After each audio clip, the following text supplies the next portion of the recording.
जीवन में मानसिक तनाव, डिप्रेशन, अकेलापन, सैड मूड, एंजाइटी, ये सारी समस्याएं देखने को मिलती हैं।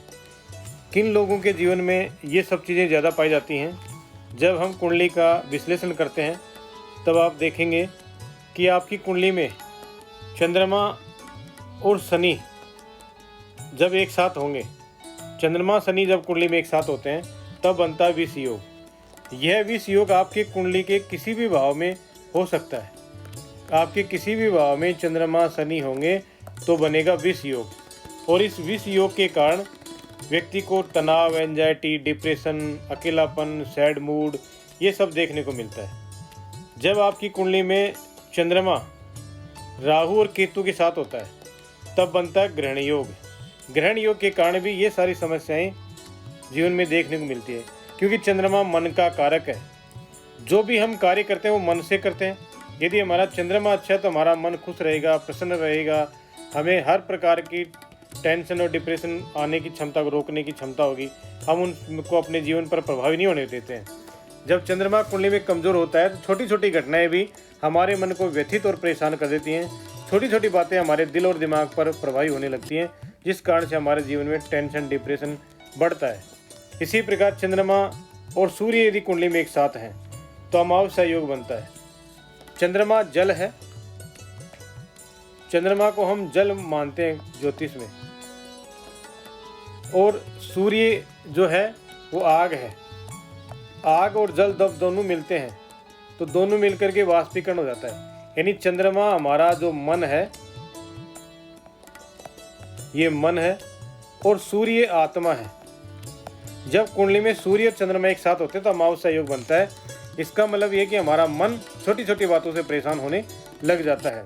तो जब भी आपकी कुंडली में कहीं पर भी यदि ये योग बन रहा है, कहीं पर भी यदि ये आपकी कुंडली में योग बन रहा है, तो आपको देखना है कि इसका हम उपाय क्या करें।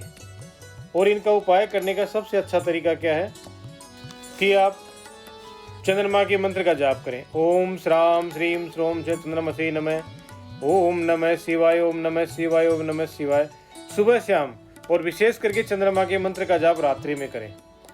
और ओम नमः शिवाय का जाप तो आप कभी भी कर सकते हैं, सुबह शाम, उठते बैठते चलते हुए कभी भी आप ओम नमः शिवाय का जाप करेंगे तो आपका मन खुश रहेगा। आप रुद्राभिषेक कराएं। कब कराएं? सोमवार को रुद्राभिषेक करना अच्छा माना जाता है। प्रदोष व्रत में, मासिक शिवरात्रि में, या मासिक या महाशिवरात्रि, सावन के महीने में, क्योंकि भगवान भोलेनाथ को ये सब चीज़ें प्रिय होती हैं। सावन के महीने में, प्रदोष व्रत में, महीने की शिवरात्रि में, या सावन के महीने में सोमवार को जब भी आप रुद्राभिषेक करेंगे तो निश्चित रूप से भगवान भोलेनाथ प्रसन्न होते हैं। और मन को फिट करने के लिए, मन को प्रसन्न करने के लिए, मन को ऊर्जा देने के लिए, मन को ताकतवर बनाने के लिए, मन को तेजस्वी बनाने के लिए रुद्राभिषेक सबसे महत्वपूर्ण है। क्योंकि रुद्राष्टाध्याय में कहा गया, तन में मन शिव संकल्प मस्तु, कि वह मेरा मन कल्याणकारी हो, मेरा मन तेजस्वी हो, मेरा मन ऊर्जावान हो। तो ऐसे हम रुद्राभिषेक करते हैं तो हमारा मन तेजस्वी होता है, ऊर्जावान होता है, और हर प्रकार की समस्याओं को झेलने की क्षमता हमारी बढ़ जाती है। तो आप रोज़ भगवान भोलेनाथ के मंदिर में जाएं, शिवलिंग पर दूध चढ़ाएं, मेडिटेशन करना चाहिए।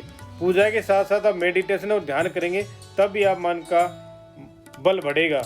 लोगों पर आपको ज़्यादा विश्वास नहीं करना चाहिए। जिन लोगों की कुंडली में चंद्रमा और शनि का विष दोष होता है, ऐसे लोगों को जीवन में धोखा मिलता ही मिलता है। और ज़्यादातर धोखा किससे मिलता है? अपने लोगों से मिलता है। जो आपके खुद के अपने लोग होंगे, जिन्हें आप कहेंगे ये मेरा अपना है, जिस पे आप विश्वास करना शुरू कर देते हो, वहीं पर आपके साथ विश्वासघात होता है। क्योंकि विष दोष वाले जो जातक होते हैं उनको अपने जीवन में धोखे का सामना करना ही करना पड़ता है। और धोखा देने वाला कोई पराया नहीं होता, आपका अपना ही होता है। इसलिए आप लोगों पर विश्वास कम करना चाहिए और अपने मन की बात किसी से जल्दी से शेयर नहीं करें। अपने मन को मजबूत रखें, अपने तक सीमित रहें। चंद्रमा केतु के कारण भी अकेलापन आता है। तो आप जैसे लोगों में मिलना जुलना शुरू करते हैं, पब्लिक काम करते हैं, जो बढ़ता है, वैसे आपके साथ धोखा होता है, तनाव बढ़ता है, आपका टेंशन बढ़ती है। इसलिए आप अपने आप में खुश रहने का अभ्यास डालें। अपने आप खुश रहें, अपने काम में मस्त रहें, अपनी पूजा पाठ भक्ति में खुश रहें। आप आनंदित रहेंगे। आपका जीवन हमेशा तनाव मुक्त रहेगा। कोई डिप्रेशन नहीं होगी, कोई तनाव नहीं होगा। किसी भी प्रकार का जीवन में दुख नहीं आएगा, कोई एंजाइटी नहीं बढ़ेगी। इसलिए भगवान भोलेनाथ जो हैं, भगवान शिव ही मन को शांत करने वाले देवता है, आपको ये मान के चलना है। हम जितना शिव भगवान की पूजा करेंगे, भोलेनाथ की पूजा करेंगे, भगवान शंकर का अभिषेक करेंगे, दूध जल, दूध दही घी इत्यादि से अभिषेक करेंगे, हमारा मन उतना ही अच्छा रहेगा। और आपको क्या करना है कि आपको ज़्यादा से ज़्यादा जीवन में सफ़ेद चीज़ खानी चाहिए, सफ़ेद वस्त्र धारण करना चाहिए, और सोमवार शुक्रवार पूर्णिमा को खीर खाएं, क्योंकि ये सब चीज़ें सफ़ेद हैं। और जब इन दिनों में आप खीर खाते हैं तो आपके अंदर सफ़ेद यानी चंद्रमा का प्रभाव पॉजिटिव होता है। आप खुश रहेंगे, प्रसन्नचित रहेंगे, आनंदित रहेंगे। और रात्रि में कभी भी आपको दूध नहीं पीना चाहिए, क्योंकि रात्रि में दूध पीना अच्छा नहीं माना जाता है जिन लोगों का चंद्रमा कमज़ोर होता है। इसलिए दिन में दूध पिएं, तो आप अपने जीवन को धन्य बना सकते हैं। आप स्वयं पहचानें कि मेरी कुंडली में क्या चंद्रमा शनि का विष दोष है, या शनि राहु और केतु से कोई ग्रहण दोष बन रहा है, या सूर्य मिलने से अमावस्या दोष बन रहा है। यानी चंद्रमा से जब जब चंद्रमा मिलेगा कुंडली में साथ, राहु साथ आएगा चंद्रमा के, या चंद्रमा के साथ केतु होगा, सूर्य होगा, यानी चंद्रमा के साथ जब जब आपको कुंडली में देखने को मिलेगा सूर्य है, शनि है, राहु है या केतु है, तब तक आपका मन कमज़ोर होगा। और मन को कमज़ोर रखने से ही, मन कमज़ोर होने से ही व्यक्ति के जीवन में तनाव बढ़ता है।